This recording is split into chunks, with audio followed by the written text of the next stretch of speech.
Hello, this is Retro Spirits Gaiden, and this is Space Harrier on the PC Engine. Now I'm playing this on a Core Graphics console through RGB into a FrameMeister to my capture card. Wonderful. We've got a weird touchscreen rendition of music here, sounds a bit French. Yeah, should we have reverse or normal controls? I believe I always play Space Harrier with reverse controls. So let's play. Got an attempt at speech there. Okay, this looks like Space Harrier. Well, it looks sort of like Space Harrier. We've got a rendition of the tune. The aliens make the bleepy noise that they do in the arcade, and the bullets have the Doppler effect on them. Lovely. Groovy. Okay, that's kind of cool. Graphically, we've got some colourful bars on the floor rather than a grid. We have this kind of jerky update on the trees and bushes and the enemies, but truth be told, it's a bit smoother than Space Harrier 2, say, on the Mega Drive. It's not quite as seizure inducing as that game. Got a gradient in the sky in the background. Oh, that's lovely. We've got a sort of a very stable firing rate. I'm just holding the button down here. I've got auto fire on. And here's a boss. We have an attempt at speech again. Now we have some sprite glitching. Ooh, we've got the sound effect for the flames. Yeah, it's pretty good. Pretty good so far. I mean, it's PC Engine, so it's never going to be like arcade perfect, but so far it's alright, apart from I've picked the wrong controls. I'm finding this uncontrollable. I don't know why I've picked reverse. Obviously I play Space Harrier with normal controls, and I was mistaken. I can't kill this mother fudger though. He is dodging everything.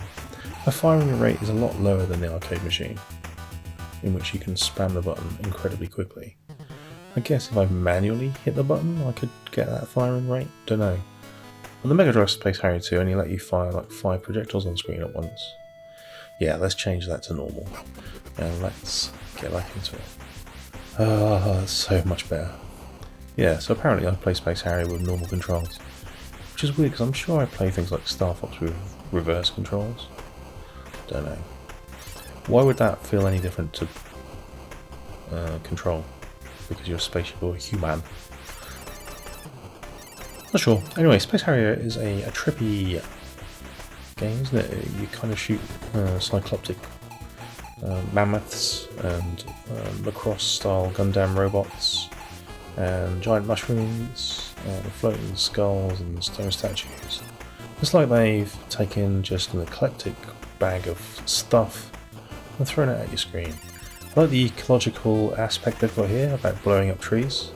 These trees are an infestation on this planet, so you must rid the whole planet of greenery. That's the plot of Space Harrier. It's not the plot of Space Harrier, I'm lying. That sound effect for those black balls that come on the screen there isn't as impressive as the arcade machine. And that's what you can generally say about this whole game. Although, it's kind of cool. It's fun. Oh, I like Space Harrier. I like Space Harrier 2 even on the Mega Drive. So I'm a bit of a Space Harrier fan. And this one's quite cool. It cost me £25 English, which is fairly expensive. Oh, I'm shooting the dragon, it's colour cycling. Lovely. £25, and for your £25 you get a key card, you get a box. And they've even got the special sound effect for the second level. Oh, that's nice. And the gradient's cool in the background. Yeah, this is kind of groovy. Yeah, in the instruction manual there's a few illustrations. It's not that exciting, but it's got the classic Space Harrier image on the front cover with the guy shooting the lovely dragon. So that's cool. And you get a PC Engine style facsimile of the arcade machine. A classic fun shooting arcade machine. I wish my gun would shoot a bit faster. I've got turbo fire on when I'm holding the button down, and yeah, it's not shooting that fast. Okay, The update's a little bit wobbly on these sticks. Sticks of Doom. You can't shoot the sticks of Doom like you can the trees. Made of stone, I suppose. It's got all the tunes. It's got PC Engine renditions of all the tunes. Nice. Here's the Mushroom Kingdom. Princess Peach is at the end of this, waiting for Space Harrier to shoot her face off with his industrial laser. Always enjoyed this game. It was one of the mainstays of the arcades in my local area. Oh, those Dragonfly sprites are a little less impressive than some of the other things I've seen. And it was big, bold and brash. It was 20p ago, and it took you to the Fantasy Zone. And the Fantasy Zone's a wonderful place where you can laser things to death. So I've always liked it since 1985, since it came out. And yeah, this version, if I'd have played this back in the day, I'd have been super excited. You can see that it's got the thing where the bullets, you don't really have to shoot the enemy, you kind of like in sort of the vague direction of the enemy and the bullets will home in for you on the minor enemies. Did you see that? It was a bit weird on the mushrooms there. That dragon was a bit glitchy. Ooh, this tune doesn't sound so good. Ah, we're getting the double bars now. Yeah, the voice samples aren't great. These hexagon, geodesic, hexagony thingies that aren't very well animated, a little bit choppy. But it's a PC Engine Hue card. That's game over. We had colour cycling there. Oh, I made it into the high score table. Oh, yeah, second go. Yeah, this is alright. I'm quite enjoying this. And doesn't look like you can continue at any point. It says stage 4 at the bottom there though. I wonder if I can continue from stage 4 now. But anyway, we've gone back to stage 1. Where a guy who's speaking into a yogurt pot from a cupboard has tried to say, "Welcome to the Fantasy Zone." And it came out all garbled. Get ready, indeed.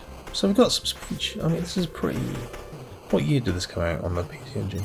Considering the PC Engine's like an 8-bit console, which is like, you almost fit it in your pocket. This is pretty decent. Yeah, I think this is on the PC Engine Mini, and I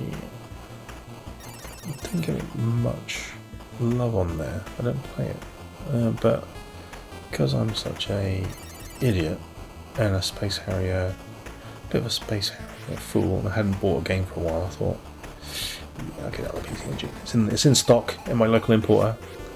Not so local importer. I'll buy that because I fancy a new PC Engine game. And I'm kind of glad I did. So, yeah, this is decent. This is a decent conversion of a great arcade machine. A great but simple arcade machine. Does it beat the Saturn version? Well, do you know what? I'll just turn the auto fire on my joypad to the right switch, and now I can fire incredibly fast. It's feeling a bit more like the coin-op. So, it's got that over the Saturn version, because the Saturn version makes me manually tap in every freaking bullet I fire. So it's got that in its favour, but that's more or less the only thing that this version has got over the Saturn one, I guess. Look at that, I can fire like 1 billion bullets, and it's just carnage. Nothing survives when Space Harrier's got his turbo fire on. Yeah. Cool game. It's for a PC Engine Hue card. It's not super expensive, I guess. A complete version, like I said, 25 quid. I'm sure you could probably just get the Hue card by itself for less than 15. And if you have an actual PC Engine, it's worth getting. So there we go. That's Space Harrier, classic game. Alright then, ta-ra.